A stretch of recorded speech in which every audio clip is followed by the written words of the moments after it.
হাদি তো অ্যাকচুয়ালি একটা জামাতের প্রোডাক্ট, ওটা একটা জঙ্গি। ফয়সাল জামাতের জামাত বিএনপি কাজ হতে পারে।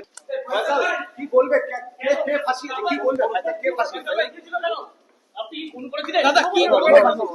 আমি এসব কাজের সাথে জড়িত না। না, তো খুনটা কি তুমি করেছিলে? নো, তাহলে কে এটা জামাত বিএনপির একটা চাল হতে পারে। জামাতের কে? জামাতের কে? এটা তো আমি জানি না, অ্যাকচুয়ালি আমি জানি না।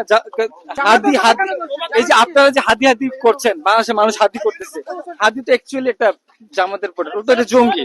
ফোন করেছিল কে? আমি করিনি। তুমি সেই সময় বাংলাদেশে ছিলে? তুমি বাংলাদেশে ছিলে তো? হ্যাঁ, আমি ছিলাম। তোমাকে সিসিটিভি ফুটেজে দেখা গেছে। আমাকে গুলি করতে দেখা যায় না।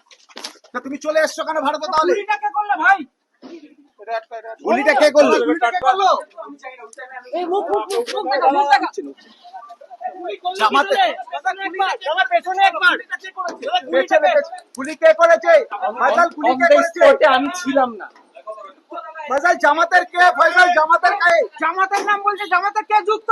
ফয়সাল জামাতের কে? জামাত বিএনপি কাজ হতে পারে, বাট আমি তো আরে জানি না। নামটা বললে তুমি তুমি বেঁচে যাবে। কে? ফয়সাল কে জামাতের?